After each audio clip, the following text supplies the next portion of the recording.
Okay, well, good evening everybody, and thanks very much for coming along. I appreciate that. I'm Ian Lambert. I'm going to be giving you a talk on AI, a little bit about ChatGPT, and how that relates to something called intellectual property, and I'll be explaining a bit more about intellectual property as I go. And feel free, please, to put your hand up and ask any questions during the course of this talk. That's absolutely fine. And then we can also sort of wrap it up at the end with a question and answer session as well. So, a little bit about the structure of the talk, a little bit about me, a little bit about my firm, which is a firm called Wyn Jones IP. As you've probably guessed, IP is an acronym of intellectual property.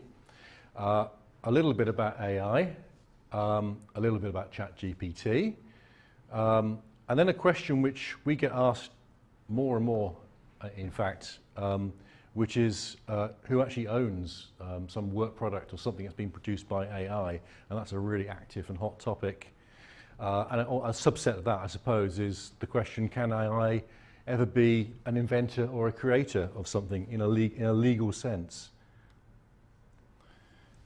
And then I'll talk about a little bit about infringement, what that means, and things like liability, scary stuff like that. A little bit about enforcement of IP, and then a few sort of key takeaways from the talk, and then some practical hints and tips as well to wrap it up, and then we'll have a little Q&A session at the end.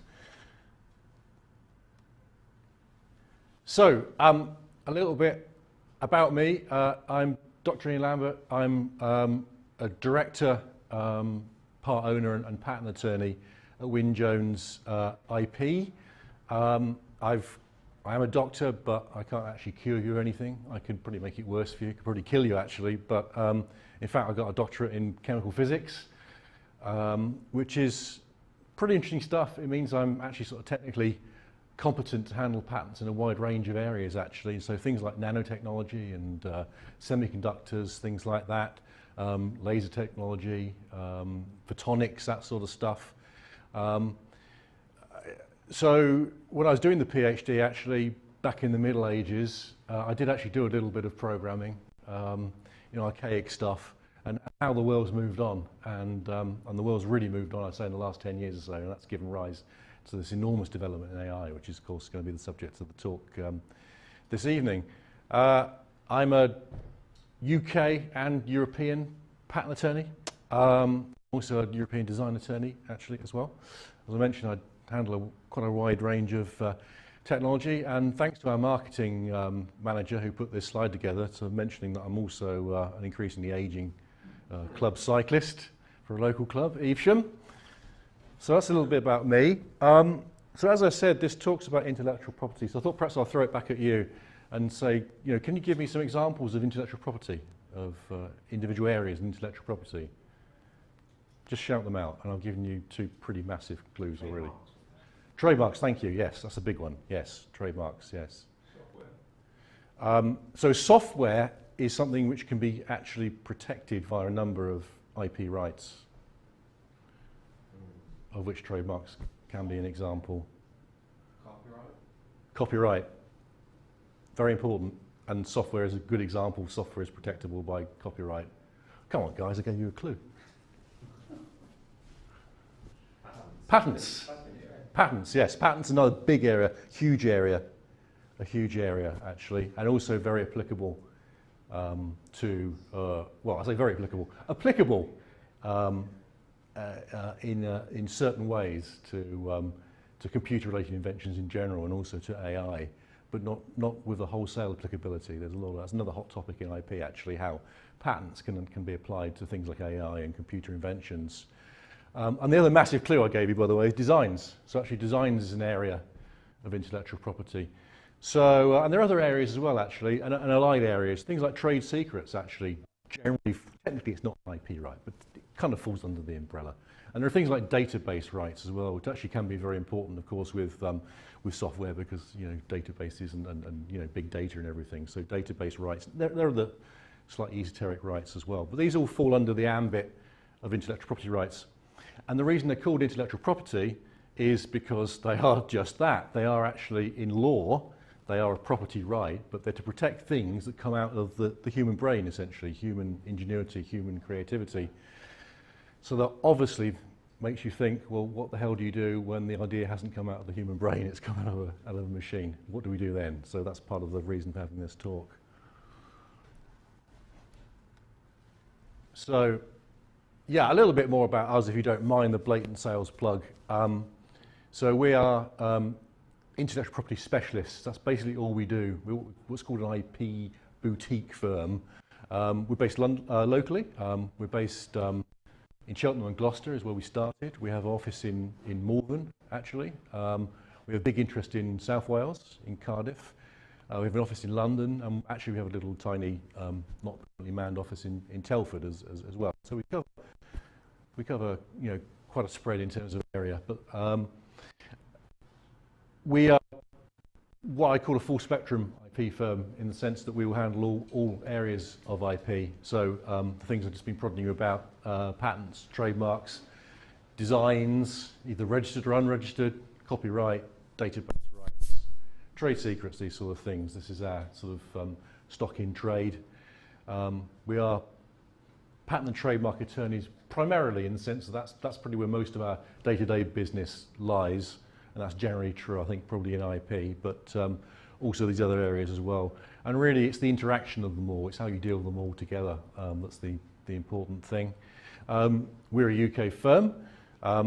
We try to be quite progressive in what we do, and one part of that is that we actually part-own a European IP firm, which is called Apex BV. It's BV because it's set up, has its seat in Holland. And we're co-owners of that with some other European firms. And that gives us an absolutely superb plug into Europe, actually. Within our organisation, there are actually over 500 professionals and over 200 attorneys, all with different perspectives, depending on the different countries that they're in. So we have a huge reach across Europe. We actually have a reach across the world. We have a sort of network of firms that we know across the world, and we're regularly travelling across the world. So, and this is very important because the world's a more globalised place now, and IP certainly is as well. So it's important to know what's happening, not just in your own country, but globally as well. And we work for some cool clients, and we work for clients right across the whole spectrum. So the individual person, the individual inventor has got a bright idea. SMEs, universities, university spin-outs, up to large firms, up to multinationals and sort of household names. We do some work for Louis Vuitton, for example. And one I'll just mention, actually, SPTS down there at the bottom. It's one of my clients, a semiconductor client. Absolutely fantastic firm, wonderful firm, have everything worked out superbly well. They basically make the machines that make the chips that go into almost every mobile phone in the world, for example.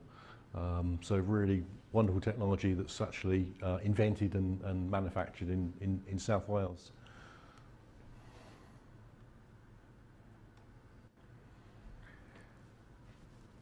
Right, so what is AI? So this is something, there's some things there that AI may or may not do, actually: recognize patterns, make decisions, think like a human. The last one is a real hot topic. AI is something which has actually been around for a rather long time, in fact. The term was first coined in 1955. Credit generally being given to Professor John McCarthy of Stanford University, although I think others were probably involved as well. And so it's been going a long time. And I mean, I got some personal experience of that. So an example of AI is neural networks. And I can recall working on some neural network patents in the mid-90s, for example. And neural networks were well known, by then. First developed earlier than that. So I think it's fair to say it's the last sort of 10, 15 years where things have really snowballed in the area of AI. And we've really seen rapid developments. In general, I think AI can be sort of categorized into three subcategories. There's narrow AI, also known as weak AI. There's general AI, which I think is also known as strong AI. And there's super AI. So narrow AI is, if you like, a more limited sort of, that's a relative term, a more limited form. It's sort of performing discrete functions, for example. So things like, but very powerful things like, Siri, Alexa, those sort of things are an example of narrow AI. General AI is something that's much more powerful, something that is essentially on a par with the human intellect and can perform many operations and do many things and problem solve. And super AI is where it possibly gets a bit scary, and you have software and computers that actually their capability well exceeds that of a human, pretty much across the board essentially, and maybe many times exceed what a human can do. As a matter of interest, where do you think ChatGPT fits into that? Narrow. Yeah, it's narrow. That's right.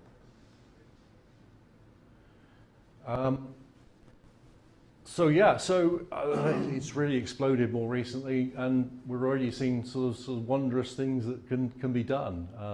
Drug development, drug targets being identified.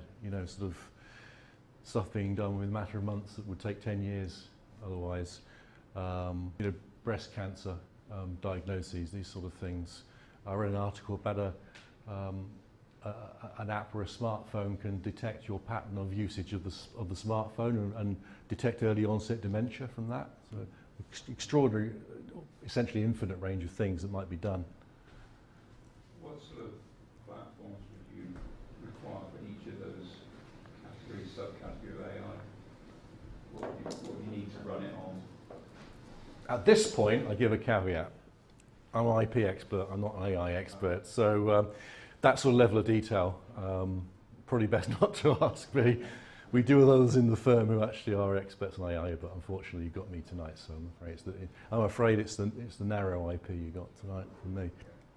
So I couldn't answer that one. Machine learning is very important in narrow AI. That's an example of sort of techniques which are applied in narrow AI, things like neural networks, deep learning as well, something which involves a number of layers in the network. And of course this gives rise to both benefits and concerns. And again, I'll throw it open to you guys. I mean, can you give me some examples of where you see perceived benefits from AI? What I can see benefits is when you do a presentation, like the pitch deck. You're using AI, not me. Yeah. I use it, but the problem by AI, it's not a problem, but it's a benefit. Because you know your business, and some things that AI doesn't know your business, but it can just make it more perfect. And then maybe sometimes you can do a presentation 2 hours or 3, and sometimes it can take me like maybe a week to do that presentation. That's what I see. It's really good. Yeah. So I started to work, so I started using AI in May this year. So the things that I did from May till now, it's crazy. It's like I did a lot of stuff which I probably couldn't do maybe in a week. Yeah. So that's what I see as the benefit. Yeah. Making life easier for you. About the other concerns, I don't know yet. I use it as a creative tool. So I use it to produce the first stage of images or media or whatever. And then I use those as a base thing, like collecting collage images or whatever. So I use that, and then I can layer my work on top of it, sort of thing. So that's the benefit. The worrying thing is if I release my work out there, do people just use that to retrain? So someone could skip the step that I've done, so it can be really replacing me. Not as much as say my accountant, who's really worried because he's going to be the first to go, isn't he? I hope so. Yeah. I'm hoping patent attorneys will be amongst the last ones. I use it as a creative tool. It's a very creative tool if you control it, because I can use it to draw a person's face, or say draw or do some Royal Family things. So I can use it to draw the king, which is interesting because AI doesn't know what the king looks like, but it does know what a photo of the king looks like. Yeah. So it goes completely nuts when it tries to draw him. So I use that. I use it inadequacies as the artwork. Okay. So Yeah. it could be both sides. Yeah. Yeah. Concerns. People with Right. concerns. I think when it comes to plagiarism as well, AI might not be able to recognize if it's someone else's work. And you might ask it a question, and it just lay someone else's work, and you might think, oh, it is original, but it's not. Yeah. Yeah. And I'll come on to that actually in a few slides' time. Yeah. Yeah. Okay. You're not concerned about killer robots then or anything like that? Yeah. Right.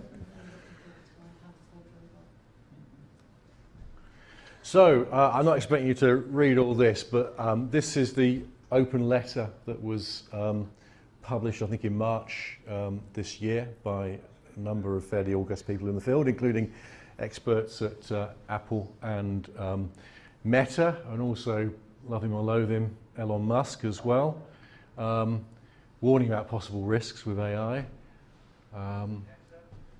So just it starts off with AI systems with human competitive intelligence can pose profound risks to society and humanity.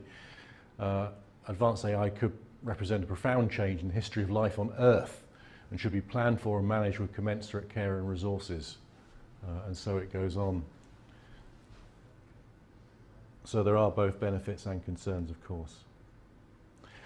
So, so it does look like politicians are actually turning some attention to this and the fact that there are risks and concerns and unfavourable scenarios. So Rishi Sunak and the government organised the seminar recently at Bletchley, and then very recently, actually I think within the last week, the EU have agreed in principle to produce regulations on AI, comprehensive rules for trustworthy AI, which includes some areas that are set out there. So, for example, bans on sort of broad-based use of facial recognition to compile databases, those sort of things.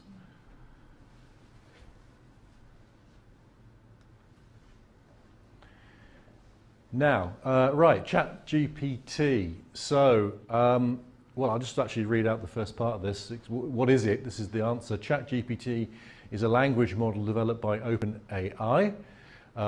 Been in the news a lot recently, based on the GPT 3.5 architecture. It is designed to generate human-like text based on the input it receives. ChatGPT can understand and generate text in natural language, making it suitable for a wide range of natural language processing tasks, including answering questions, generating text, providing explanations, and engaging in conversation. ChatGPT is trained on a diverse data set that includes a wide variety of text from the internet. Oh yes, and it can generate coherent and contextually relevant responses to a wide range of prompts, although not always. So, we've all heard about and almost certainly used. Has everybody used ChatGPT, by the way? Is there anybody who hasn't? Yeah. Okay.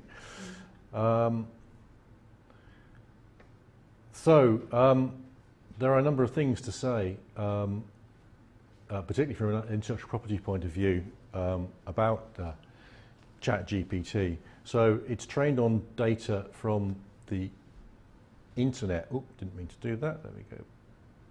Oh, that's okay. Let's keep that there. That's fine.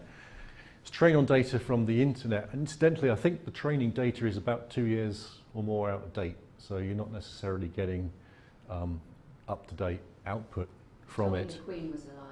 Right, exactly. Yeah. It's an example of generative AI. So it can make stuff up. It's great at making stuff up. The stuff may not be accurate in the slightest. So that's something to consider, of course. Also, if you use something like ChatGPT, what you put into it is used as part of the training. And so there's an issue of confidentiality there, which I failed to mention earlier, but actually confidentiality is generally regarded as falling within the sort of broad umbrella of IP, intellectual property. So that's something to be very careful about, actually, that you may be giving away proprietary information just by using ChatGPT. And another thing, falling very squarely in my sort of area of intellectual property rights, is that ChatGPT may infringe on others' intellectual property rights, such as copyright, actually, although in principle some other rights as well. In fact, that was a sufficient concern that a guy called Ed Newton Rex, who is at the UK company Stability AI, recently quit his job over that, actually, in view of the unauthorised use of internet material, and I'll come on to that in a minute.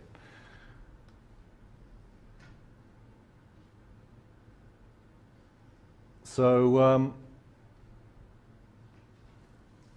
and another thing actually that in the legal profession you might well have heard about quite famously was a US lawyer used ChatGPT to write a brief, and they produced a brief okay with some lovely looking case law cited that was all completely fictitious. So I mean, your comment about the accountant, I mean, obviously, you know, there's worry in my profession as well, but I think... The lawyer lost his job, didn't he? He lost his license. Well, that's right, yeah, that's right, yeah, that's right.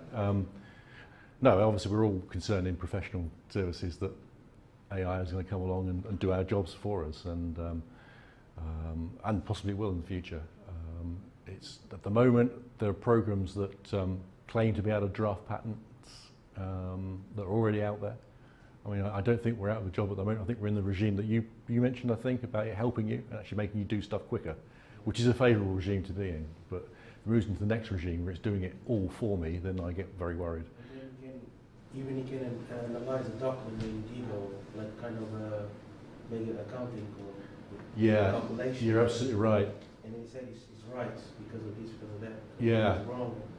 Yeah, it's great. Actually, it's great for analysing documents. So it's good for analysing patent documents actually as well. Yeah, that's absolutely right.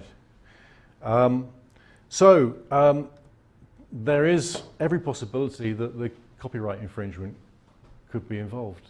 And that actually, to give you a little bit of background about copyright, that can be quite a dubious area. I mean, there are various forms of copyright infringement. There are defences against copyright infringement, such as that it was for fair use, for example. You have to have copied a substantial part of the work for it to be copyright infringement, but basically it's getting into fairly murky water. And let me step back, and because I've got it on here and I couldn't remember it, what you're signing up to when you use ChatGPT, there is a massive limitation of liability on their behalf.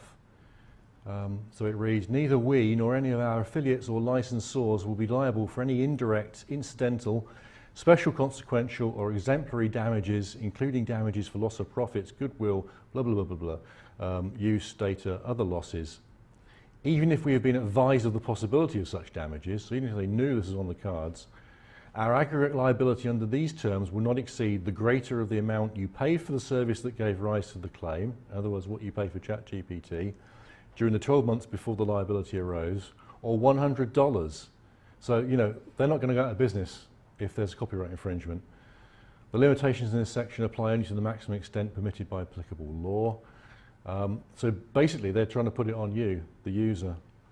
And you also, just to really put the cream on top, the cherry on top of the cake, you also agree to indemnify them. So it actually says, if you were a business or organisation, to the extent permitted by law, you will indemnify and hold harmless us, that's the ChatGPT guys, our affiliates and our personnel, from and against any loss, costs, losses, liabilities and expenses, including attorney's fees, so it's everything, from third-party claims arising out of or relating to your use of ChatGPT services. So that's things like copyright claims.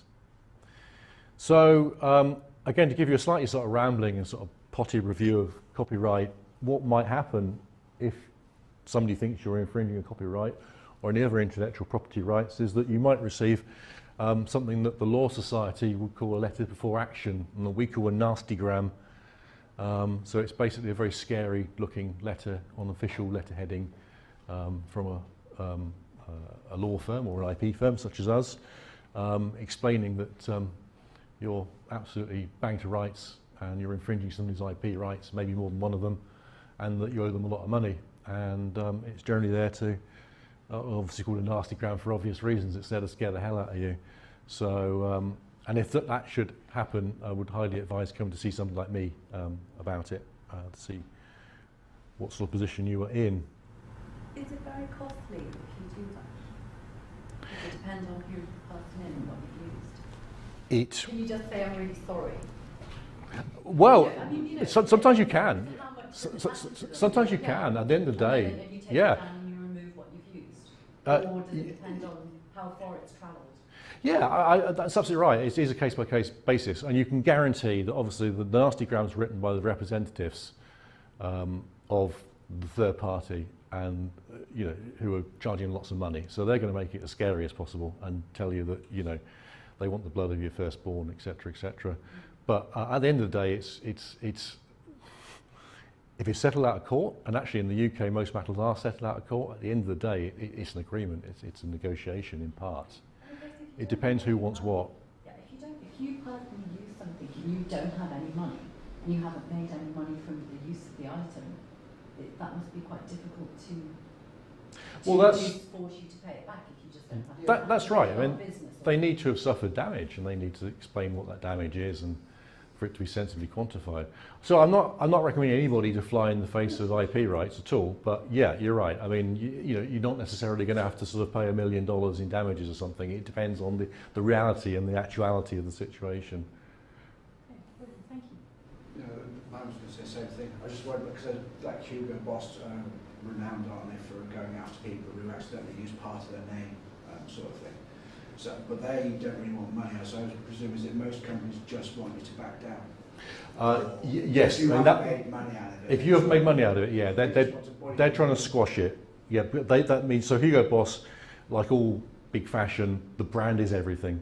And, Yeah. and so trademarks protect brands. So you'd probably get a nasty gram alleging trademark infringement, and they will be sending lots of these letters out. And the primary, yeah, I think it's fair to say, particularly if you really haven't done anything, Yeah. the primary thing they want is to clear you out of the way, and make sure they've got this field to themselves. If I had to makes it look bad, and I could be done or argued to copyright, but I'm just back down. Yeah, I mean, it's where people have gone ahead and there are two dangerous situations where people have gone ahead and actually made a lot of money and taken market share off the rights holder. Then they've suffered probably quantifiable material damage, and they might come after you. I'm more interested just making them look bad to start with. Yeah. But the other thing that can really cost you is if you've spent a lot of time and effort and money, you know, setting up a brand. Maybe that's your company name, and you've got a premises or something. And then you find that you're actually infringing, or you're alleged to infringe somebody's copyright or trademark, most likely. Then, and if you have to sort of rebrand, then that can be very expensive for you. And I've seen that happen as well. So, quite a few horror stories there. So, I'm digressing massively, but it's still about IP, and it's good, sensible, general advice. You know, so things like trademark searches are very important if you're looking at setting up a brand or setting up a business. Just because you can register a name at company's house doesn't mean you're free of infringement. That's not a freedom to operate search, being able to have a name at company's house. So you do need to think about trademarks. Back to AI.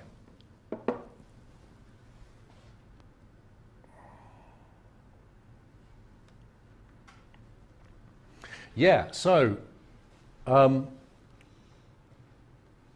Rex at Stability AI resigned, and I don't know whether that's directly related to this or not, but they have been very recently sued by Getty Images. And I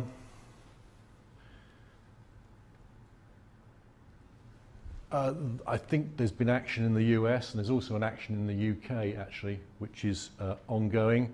And the allegation really is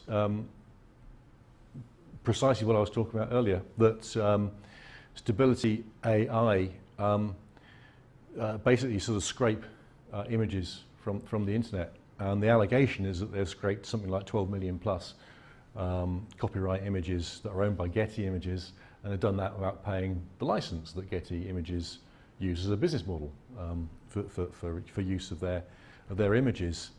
So that is a current court case. I couldn't tell you which way it's going to go. That image, by the way, is an image generated using Stability AI's technology, the astronaut on a horse.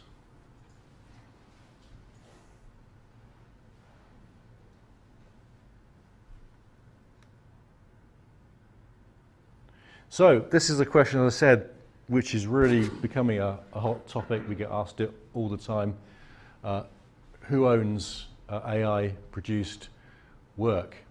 So a little bit about things like copyright in general. The starting point with copyright is that the owner is the creator of the work. If you're employed and it's part of your usual job description to create things, then the employer would ordinarily become the owner in the copyright. There are other instances. So, for example, what happens at universities, and that very much depends on the university. So it's quite common, I'd say it's the norm for universities to have conditions that they will own IP. This might be patent rights, for example, if you're doing a PhD in a technical area, for example. The rights will be owned by the university at sort of PhD level and postdoctorate level. Oxford University's policy is that they would own IP rights apart from copyright from their students, but other universities will have different approaches to that. Commission is one to look out for, actually, because of the principle that the owner, at least in the first instance, is the creator. If you commission somebody to do something, take a photograph, for example, the classic example is the wedding photographer, then in the first instance it's the wedding photographer who would own the copyright there, not the commissioner. So the motto actually with copyright, and actually all other intellectual property rights, is to make sure that the ownership is really well established, and if there's any doubt, then assignments are very important, because as I mentioned, IP, intellectual property, is an example of a legal property right. It is actually a thing in law. Was there a question coming in there? No, there was a case recently in America where an artist tried to copyright his work that was done completely on AI. He just, you have to work it. Shush, I'm going to come to that. Yeah. Yeah. But you're absolutely right, yes, absolutely right. Sorry. Yeah, no, I'll come to that. Yeah, so I was just talking generally about sort of copyright and ownership in general. This is really, so you see I'm veering off from AI into a little bit of general stuff on IP, but hopefully will be useful.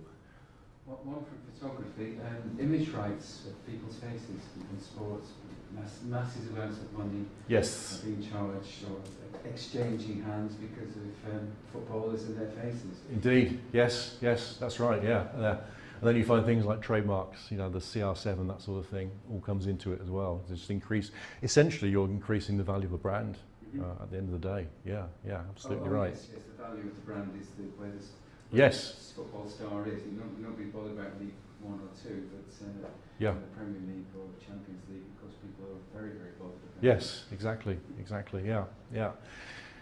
So something that actually crops up all the time, and often it crops up right at the end when deals are being done and people look into sales that involve IP rights, and maybe the IP rights are a big part of the value that's being sold, and actually somebody says, well, who actually owns this? And they look at the chain of title, we call it, and in fact the person who thought they owned it didn't actually own it. So ownership is really important, and assignments, and because IP is actually a legal right, it is something that can be assigned. It can be bought and sold, it can be assigned, it can be mortgaged, actually, do all sorts of things with it. So assignment is very important. So that's actually, again, sort of veering off from AI, but that's actually quite an important take home for you if you get involved in IP rights, that ownership and properly recording assignments of rights can be a very important thing to do indeed, critically important.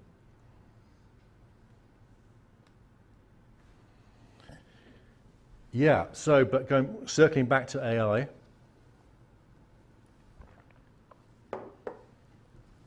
with patents, what happens is on a patent, you will have one or more persons named as an inventor. Now, they may not own the patent, so you've got this similar idea about to copyright with a creator, but the creator may not actually be the owner. It could be, say, the creator's employer, for example. Very similar thing in patents. You will have inventors, but you need to have inventors, because that's what a patent is. It covers an invention, so there needs to be an inventor. And there'll be an owner who may or may not be the inventor. So, gives rise to an obvious question, doesn't it? If a patent relates to an invention that's being produced ultimately by a piece of AI, who's the inventor? Who's the inventor? Can the AI software be the inventor? That's a question. There's an allied question in copyright. So can AI ever be an author or a creator? That's an allied question. And similarly with designs, can AI ever be a designer? And this is a hell of a problem in IP. So in the US, for example, all the relevant statutes, all the relevant law written long before this ever became an issue, and it's unequivocal that it has to be a human. You know, the creator, the designer, the inventor has to be a human being. It's there in law. It's written down in the statute. Interestingly, in the UK, we actually had a Copyright Act, which also includes designs, which came out in 1988. And by that time, of course, the general idea of computers assisting in some way was out there, and the actual legal act, the UK Act, was written in a sort of appropriate way. So it actually says, in the case of a literary, dramatic, musical or artistic work which is computer generated, the author shall be taken to be the person by whom the arrangements necessary for the creation of the work are undertaken. So that's in respect of copyright. It's got a similar sort of condition in respect of designs as well. But our Patent Act, which was written 10 years earlier, doesn't have anything like that. So I can't actually provide you with an answer. This is the real hot topic. So I've forgotten what the next slide says, whether it's relevant to this. No, it's not relevant to this, so I'll carry on talking over this slide. It is the subject of quite a lot of court cases, as you might imagine, all around the world. So there's a guy called Stephen Thaler, who is an AI expert, and he has produced some software called Dabus, I think it's called, D-A-B-U-S. And he has been filing patent applications alleging that Dabus is the inventor. So he's pushing test cases basically. And it's been rejected everywhere, as far as I know. And it includes cases in the UK. And in the UK, it's going right up the legal tree. So it started off at court, went to the Court of Appeal. It's been rejected every way, every step of the way. It's now gone to the Supreme Court, actually. So this is serious business, Supreme Court. You know, this is tell the government what to do with Rwanda and such like. So it's the highest legal court in the land. So what it produces is truly binding, and it's been considering the matter. It took hearings earlier in the year, and I think the decision is coming out later this month, actually. So we'll see what it says. I would be surprised if it overturned the earlier decisions, but it's the Supreme Court. They can do what they want. So we'll see what the result is. But as I say, similar rejections elsewhere. So at the moment, it's hard to see how AI could be named as an inventor on patents. In terms of copyright, Dr. Thaler has done a similar thing and generated a rather beautiful piece of artwork using AI, which he then applied for a copyright registration in the US, because you can do that in the US. You actually apply to get your copyright registered, not something that happens in the UK. And that got rejected, as he knew it would happen, unequivocally, because the relevant law in the US says it has to be a human who created it or designed it. So that's now going to appeal. So that's going to be heard out by the courts. So the answer, I'm afraid, is unsatisfactory. I can't give you a definitive answer.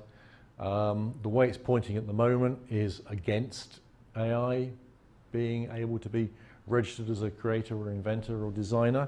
But you know, we're really at the early stages, I think, and what's absolutely clear is that legal case law is going to develop, I think, over the years. So I think it's watch this space for what the answer is going to be.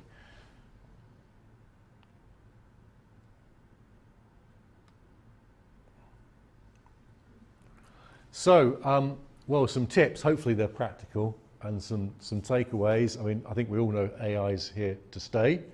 We need to make our peace with that in whatever way would be to best advantage to us in our lives and in our businesses as well. And we've spoken about, and I agree with what you said actually about it, using it to make your life easier. I've mentioned the different types of AI. I've discussed ChatGPT and some of the downsides associated with it. So a little bit of sort of Job's comforter from me, really, sort of a few warnings about some of the possibly unintended consequences of using it. And finally, a little bit about enforcement, because I've spoken about that, and to possibly head off the question that's probably going down at me if I didn't mention this, about enforcement. Because there's a perception, which I wouldn't say is wholly wrong, that enforcement is very, very expensive, and IP is just not for me. I wouldn't wholly disagree with the first proposition, but I would not agree with the second proposition that IP should not be for you. Practically every business will have IP. Actually, practically every business will have a trademark or some name or brand or whatever, logo, whatever, that could be not just protected but could add value to your business through trademarks. And there's the other areas of IP that I mentioned. So the question comes up, well, what happens about enforcement? Is this just a big boys game? Is it too expensive? Now, I won't hide the fact that going all the way to court is expensive, although there's in the UK now, there's a less expensive court, which is a lot less expensive, so it's more accessible than it ever was. But what I would say is only a very small percentage of cases ever go to court in the UK. Most are settled out of court. And in general, I would say, whilst perhaps there can be some rogues, in general, businesses are respecters, and particularly big businesses, ultimately, are respecters of IP. And the tables can be turned and you can send your own nasty grams out to people. That's relatively inexpensive. And very frequently that will result in some sort of compromise and some sort of agreement and settlement being made. So that's the old chestnut about enforcement being expensive. That's my take on it. I mean, it's not that it's untruthful. Ultimately, to go to court can be very expensive, but that's not the whole story. And sensible enforcement is possible, and we do that all the time for our smaller clients at Wyn Jones.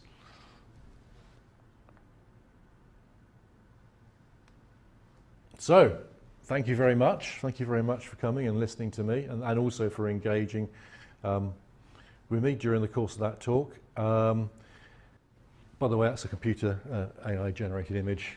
I'm not sure I'm entirely happy with it, but I'm happier than I was with some of the other images that had sort of 6 fingers and maybe look 15 years older. But yeah, for what it's worth, that's an AI image.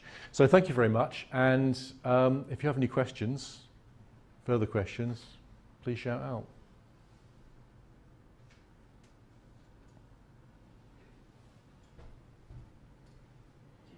I was going to say, on a wide level, the condition of being a human being is being human, essentially. Do you think that as the march of this progresses, that it will encourage people to be more naturally lazy with their engagements?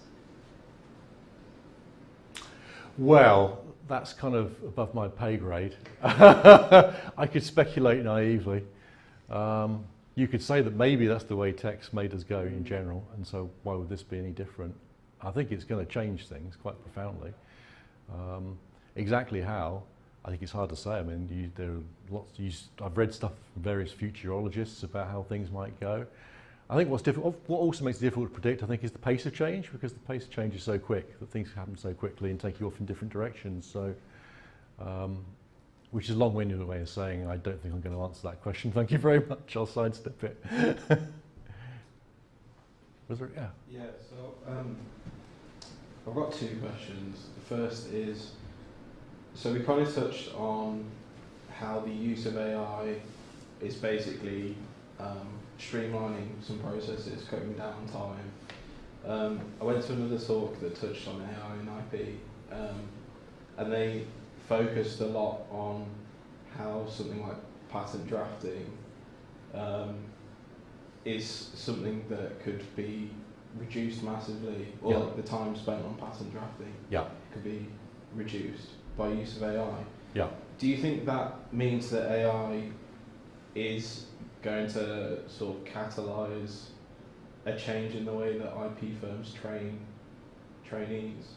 And if there's, I guess, if you see patent drafting as like one sort of job for a patent attorney, if that can be reduced, that there's going to be a shift in sort of the importance of different jobs of a patent attorney, if that makes sense. That's an excellent question. And are you a patent attorney, by the way?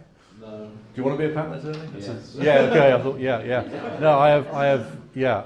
I have no doubt that what you said is right. And so there's already commercial software out there, AI-based software for patent drafting, and I don't think at the moment it's going to be drafting like the patent claims, which is the real beating heart of a patent, is the patent claim. That defines your invention. And incidentally, it has to define your invention in one sentence. It may be a very long sentence, it usually is, but it's one sentence. And that's kind of where the real skill, if I may say so, comes into it. Already, I think AI is good enough that it can then actually facilitate the other parts of the document that is a patent specification. So, yeah, it can write other sections. I think the jury's out as to how advisable it is. As with everything else, there are early adopters who are using this already, and there are, as I said, there's commercial software out there. But it's undoubtedly going to affect, in a very short time, the profession. And, I think for a guy like me, at my end of my career, at this moment in time, it works in the sense that, going back to the point we talked about earlier, it will make my life easier. I'll be able to draft patent specifications more quickly. That then segues back to somebody like you, wanting to be a trainee. I think that could affect trainees very much, because the classic way in which trainees are taught at patent firms, I'm sorry if it's boring the rest of you, bore the hell out of you, but the classic way trainees are taught at patent firms is for the senior guy or girl to write the claims, give it to the trainee and say, right, knock the rest of it up. Now, if you can just give it to the AI program, knock the rest of it up, that clearly has some potential consequences. So, I don't know the answer to that. I don't think anybody actually really does know the answer to that, because I think things are happening so quickly, it's hard to predict which way it goes. My gut feel is that I think it will have an effect, but I don't think it's going to mean there'll be no more trainees until the last old guy or girl keels over. And then we think, oh, we've got no patent agents left, we should have trained somebody. I don't think it's going to happen. I think it could affect the numbers going into the profession. But there are other factors around IP in any case. So, everything's always in a constant state of flux. This is just one more factor that means we're in a state of flux. So, I definitely wouldn't disabuse you of the idea of going into IP and patents, because I think it's a fantastic profession, actually. For the right person in particular, it's a fantastic profession, and I think it will remain that way for the foreseeable. Have you ever used ChatGPT to try and find the holes in your patent? Now, I'm very much on the sceptical side here. I don't want to really go anywhere near ChatGPT because of the confidentiality issues over it. I just wondered if you tried to find the holes and then tried to fill those holes with ChatGPT and you'd end up going around in a big circle. Well, the first thing, obviously, there are no holes ever in any patent I ever draft. That's the first thing to say. But the second thing is I'm worried about confidentiality, because I would be scared that I'm letting confidential information out into the jaws of ChatGPT. Now, the commercial solutions have addressed the confidentiality issue to a greater or lesser extent, but I'm still nervous. I'm not an early adopter. I think I'll perhaps let others go in there first.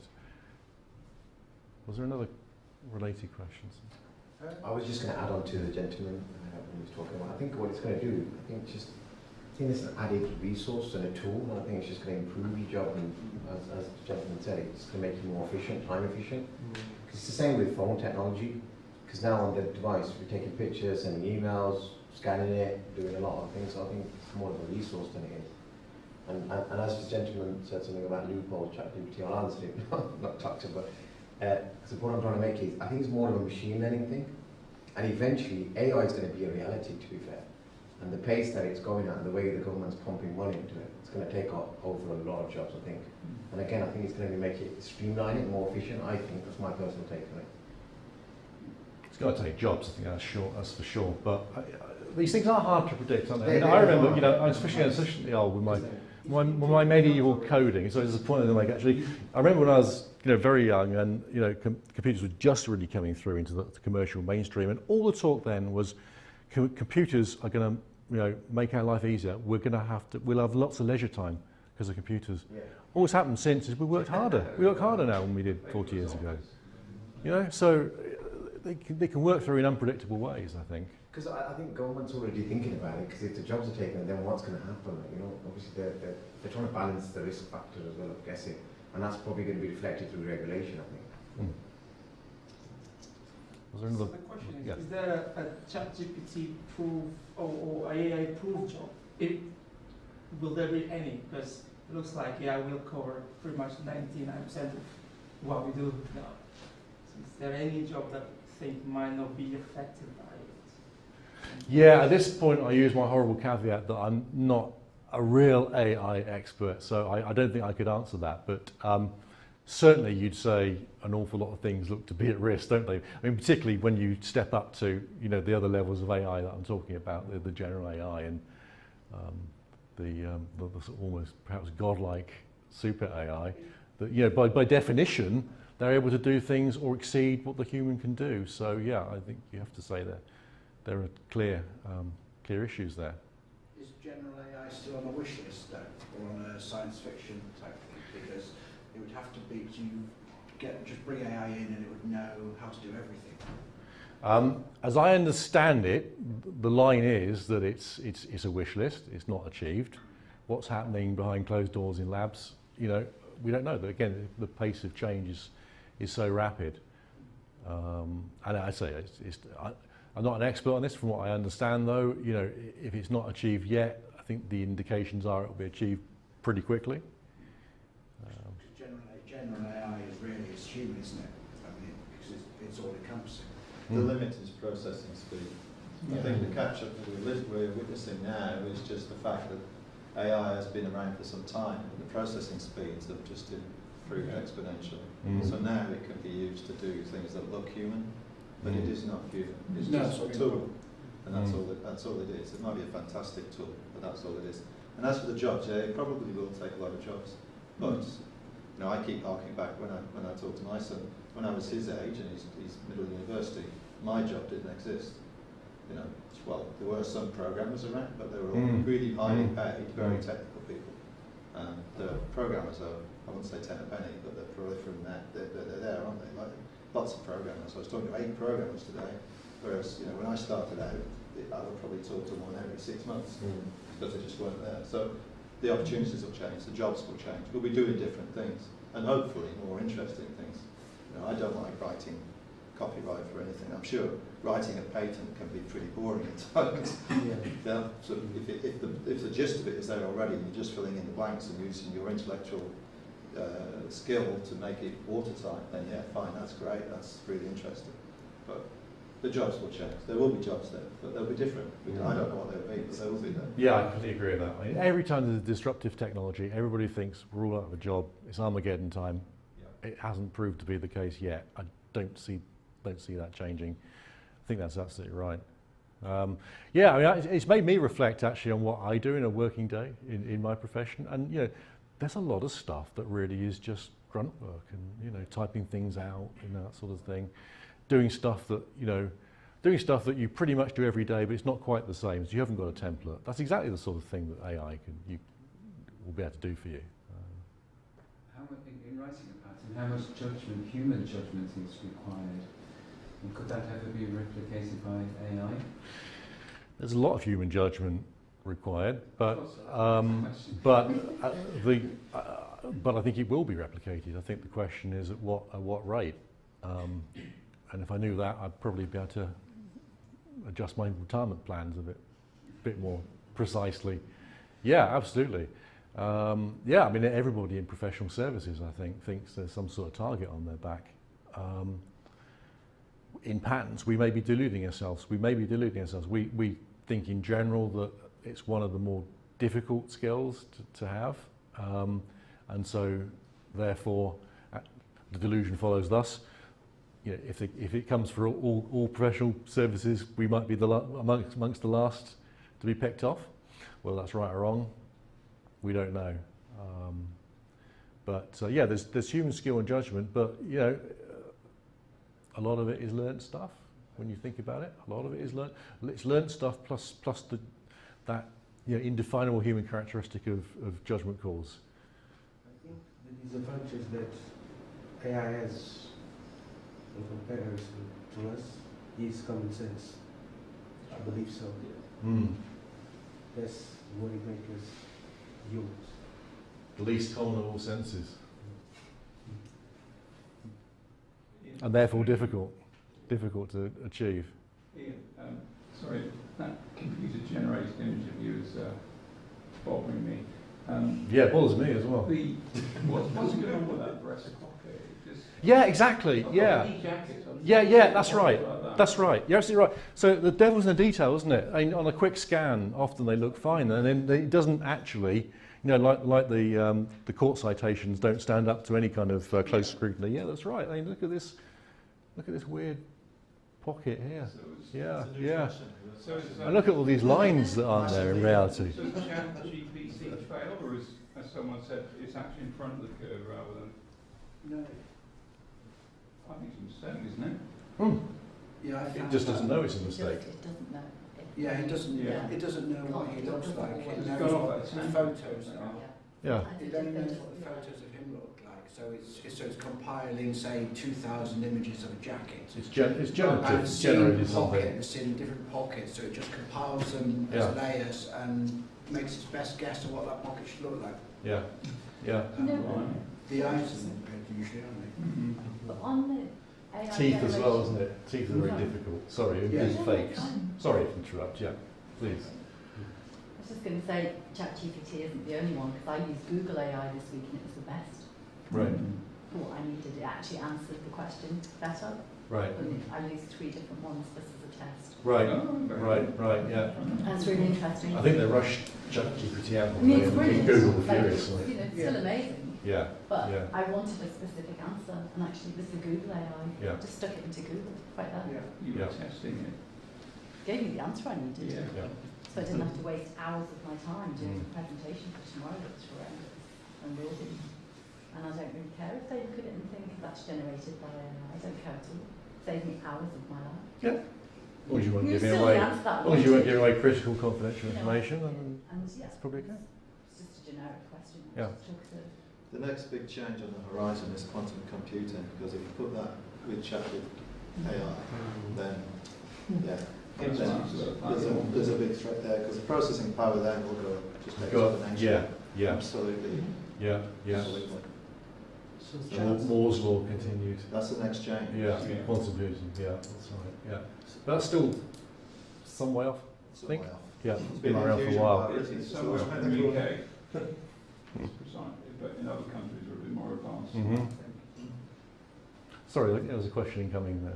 You mentioned about the safeguards of March of this year, was it? Yes, I think the open letter. I think. Yes, Yeah. and then I think ChatGPT launched, did you say, before it was ready or something?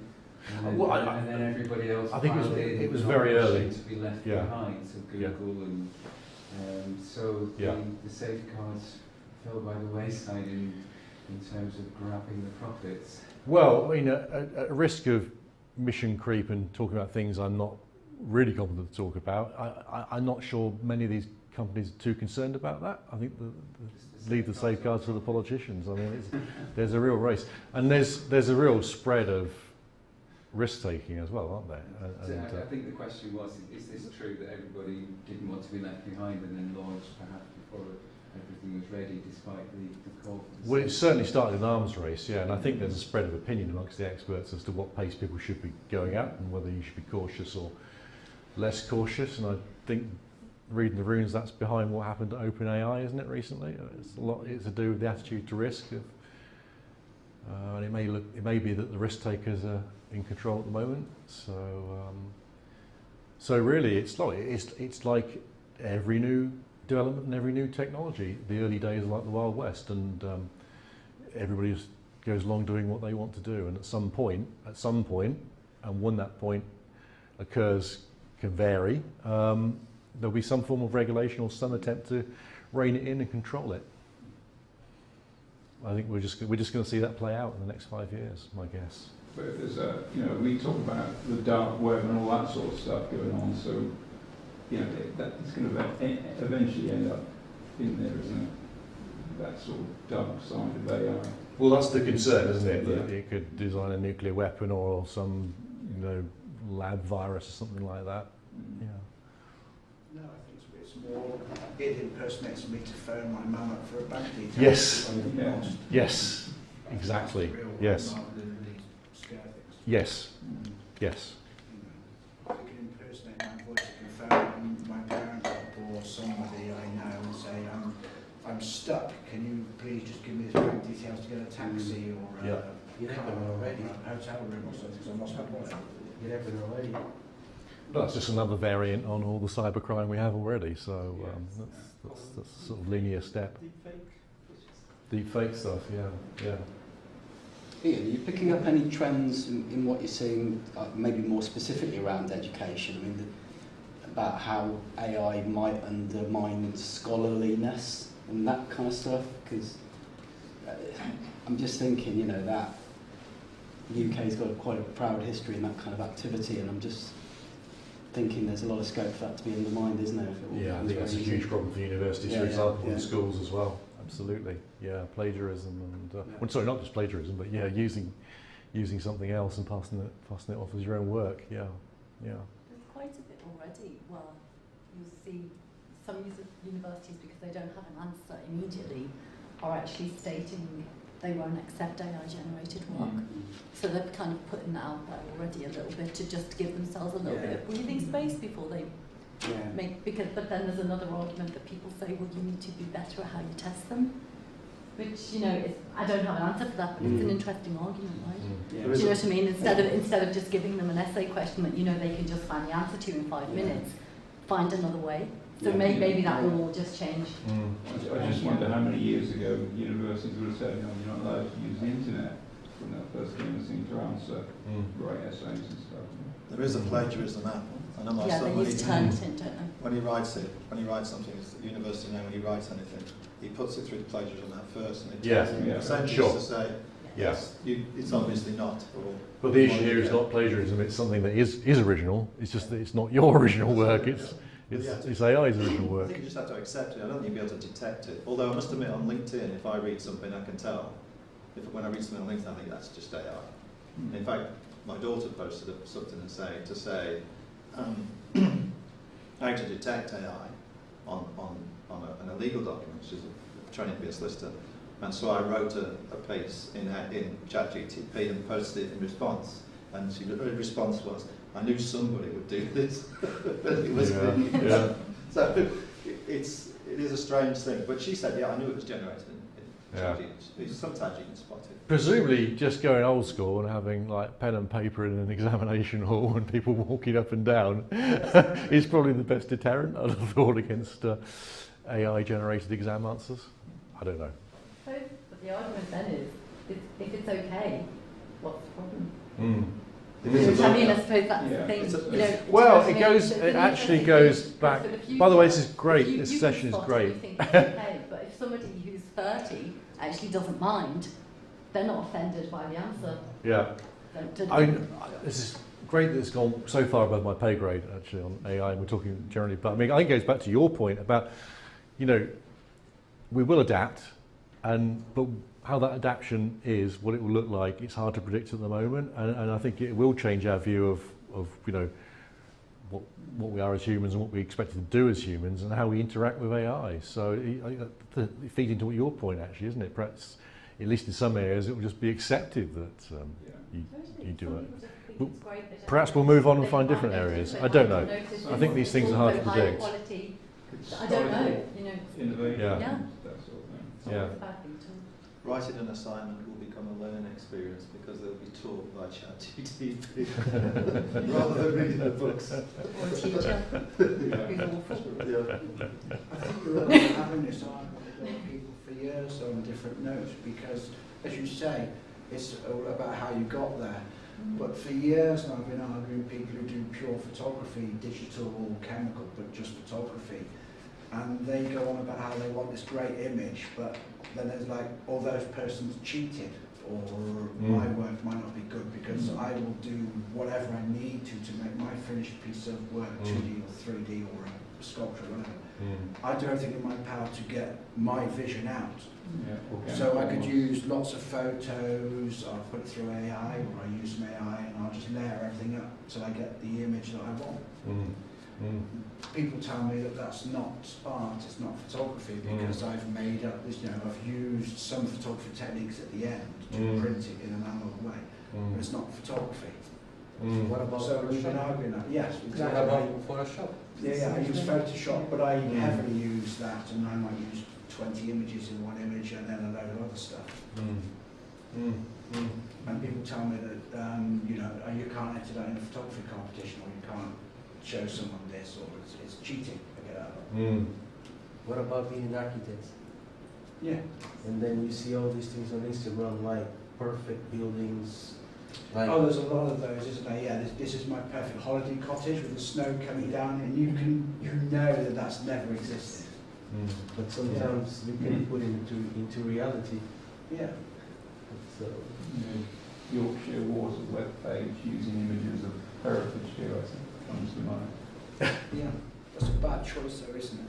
With their record. Right, okay. That just sounds like old-fashioned fraud rather than anything particularly new, but... Okay. Any more for any more? If not, thank you for being such a fantastic audience. Thank you very much indeed.